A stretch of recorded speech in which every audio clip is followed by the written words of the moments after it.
नमस्कार, एबीपी गंगा के digital bulletin में आपका स्वागत है। मैं हूं नीरज श्रीवास्तव और बात करते हैं गोरखपुर की प्रमुख खबरों की।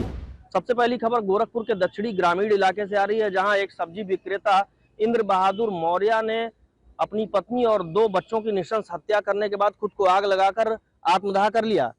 गोरखपुर के गोला थाना क्षेत्र का देवकली गांव, जहां पर सुबह जब इस युवक के मकान से धुआं उठते पीछे काम करने वाले ग्रामीणों ने देखा तो वे वहां पर पहुंचे। दरवाजा कमरे का अंदर से बंद था और यही वजह है कि जोर से धक्का देने के बाद दरवाजा तोड़ा गया। अंदर का दृश्य देखकर ग्रामीण अवाक रह गए। इंद्र बहादुर मौर्य की लाश जल रही थी और बगल में ही पत्नी और 2 बच्चों की भी लाश पड़ी हुई थी।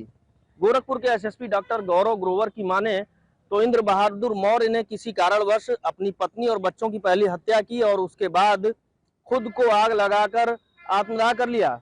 अब इस घटना के पीछे पारिवारिक कलह और कर्ज से परेशान होने की बात सामने आ रही है, लेकिन इस घटना ने गोरखपुर के देवकली गांव ही नहीं, पूरे गोरखपुर और आसपास के जिले के लोगों को भी हैरान कर दिया है। दूसरी खबर सुहेलदेव समाज पार्टी के अध्यक्ष ओम प्रकाश राजभर से जुड़ी हुई है। उनकी महिला हक जन अधिकार रैली आज गोरखपुर के दिग्विजयनाथ पार्क में आयोजित की गई। इस रैली में सैकड़ों की संख्या में महिलाएं यूपी और पूर्वांचल के अलग अलग जिलों से आई हुई थी। इन महिलाओं ने हक और अधिकार की बात करते हुए यूपी में शराबबंदी की मांग को उठाया। इसके साथ ही महिला और उनके बच्चों की, जो गरीब महिला और बच्चे हैं, उनके शिक्षा की बात भी उठाई। इस अवसर पर ओम प्रकाश राजभर ने हुंकार भरते हुए कहा कि प्रदेश सरकार से वे मांग करते हैं कि देश के अलग अलग राज्यों में, चाहे वो बिहार हो चाहे अन्य राज्य हो, जिस तरह शराबबंदी हुई है उसी तरह यूपी में भी शराबबंदी की जाए। उन्होंने कहा कि जब उनकी पार्टी लखनऊ तक पहुंचेगी और सत्ता पर काबिज होगी तो वो महिला अधिकारों की लड़ाई लड़ेंगे। तीसरी खबर गोरखपुर के खोराबार थाना क्षेत्र से जुड़ी हुई है, जहां के एक शातिर इनामी बदमाश द्वारा फायरिंग करने का वीडियो सोशल मीडिया पर वायरल हो गया। अवैध तमंचे से किया गया ये वीडियो जब वायरल हुआ तो गोरखपुर पुलिस भी सक्रिय हो गई। खोराबार के कुसमी के रहने वाले सूरज जायसवाल की पुलिस तलाश करने लगी।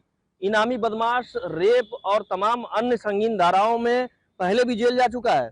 पुलिस ने इसके ऊपर शिकंजा कसा और इसको गिरफ्तार करने में कामयाबी हासिल कर ली और इसे पहुंचा दिया है अब सलाखों के पीछे। चौथी खबर गोरखपुर के कोतवाली थाना क्षेत्र के माया बाजार की रहने वाली भाजपा नेत्री कविता गुप्ता से जुड़ी हुई है।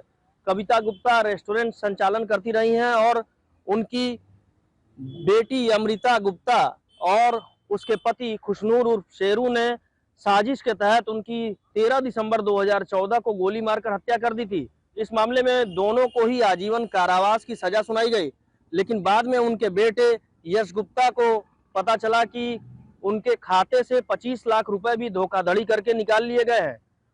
अमृता और उसके पति शेरू ने धोखाधड़ी से रिश्तेदारों की मदद से ये रुपए निकाल लिए। जब कविता गुप्ता की हत्या की गई थी तो यश की उम्र काफी कम थी, लेकिन जब उन्होंने होश संभाला तो उन्हें इस बात की जानकारी हुई। इसकी शिकायत उन्होंने कोतवाली थाने में दी। पांचवी खबर पीपीगंज थाना क्षेत्र से जुड़ी हुई है, जहां पर महाराजगंज जिले के निचलौल के कृष्णानगर के रहने वाले विनोद यादव और गोरखपुर के गुलरिया के रहने वाले दीनानाथ गुप्ता को पुलिस ने गिरफ्तार किया है। इनके ऊपर आरोप है कि इन्होंने अलग अलग लोगों से 5-5 लाख रुपए वसूल किए और इसे लेकर फरार हो गए। लाखों के गबन के आरोप में पीपीगंज पुलिस ने इन दोनों को गिरफ्तार करने के बाद जेल भेजने की कार्रवाई कर रही है।